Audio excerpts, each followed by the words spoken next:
Today is Tuesday, November 11th, and this is the Bay Blend from WUSF. I'm Sky LeBron. We're skipping the news today since it's Veterans Day. I got some events you could check out throughout the region to celebrate. But first, we're going to hear about how some people in the region are learning to honor veterans in a really unique and interesting way. So let's get started.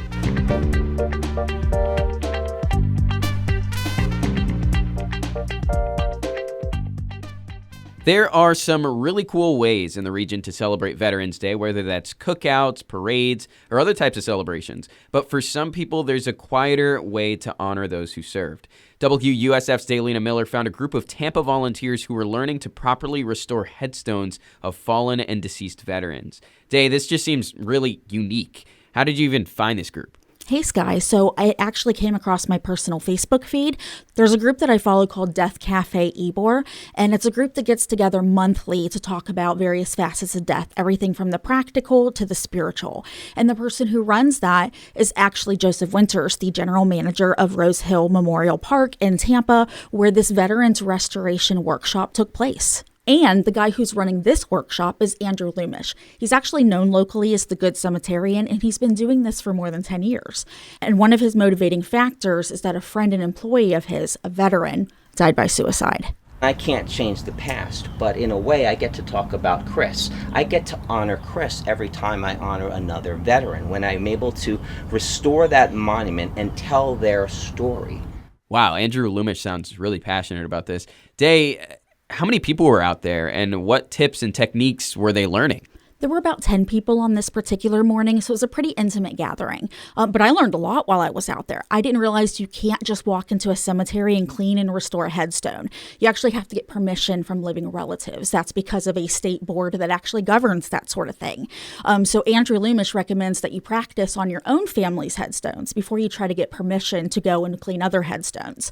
You want to make sure that you are using soft bristled brushes so you're not damaging the stone, and you need to use a special cleaner that the actual U.S. Department of Veteran Affairs uses for national cemeteries called D2 biological solution. Because if you use bleach or multi-purpose solution, it actually rots the stone from the inside. And you might not see that in your lifetime, but future generations are going to see that. I spoke to Sean Thompson, who was brushing a headstone, and he said that he was thrilled to be outside on a beautiful day paying his respects. I'm pretty satisfied with the results I see after I pour water on it. I know it's not as good as it'll become, but still looks good after I rinse all this mud off of it. So, Day, is this something that only happens around Veterans Day? Does he host events throughout the year?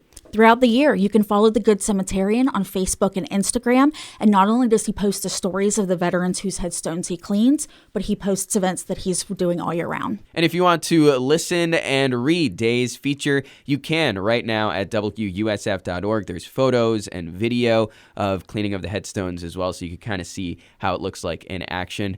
Day, thank you so much for the time. Thanks for having me, Sky.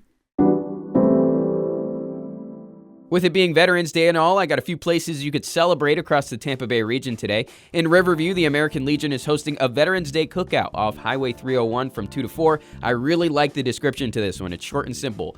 Burgers and hot dogs with some sides. That's all it says, and that's all I need to have a good time. This one is open to the public. A little further east in the Plant City area, Keel Farms is letting veterans eat and drink for free from 11 to 3. There's a special Veterans Day menu with things like handheld foods, salads, or flatbread, and then you could get a cup of wine, ale, or cider on the house too. Clay Keel, who owns Keel Farms, is a veteran himself who had 2 deployments in Iraq, so even if you can't take advantage of the deal, maybe head there to support a veteran-owned business. To finish off Hillsborough County, there's the Veterans Day Tribute at the Veterans Memorial Park on the 301 starting at 10. In Pinellas, there's the 12th Annual Veterans Day Ceremony at Williams Park at 9 this morning, and also ceremonies in Largo, Palm Harbor, and Bay Pines that you could find more information on easily online. The thing I want to highlight really quick is that the Dali is giving free admission today to veterans. All you have to do is show your military ID, and then boom, you could check out the madness inside the mind of Avita Dollars. That's what Dolly's nickname was. Sarasota County has a Veterans Day parade starting at 10 this morning in downtown Sarasota off of Main Street, and Newport Richey is doing the same in their downtown area in the evening starting at 5. So yeah, don't say you didn't know what to do because I just gave you so many options. Get out in your community, have fun, and most importantly, be safe. That's the Bay Blend from WUSF. I'm Sky LeBron. We're back to the normal format tomorrow, but until then, have an awesome Veterans Day.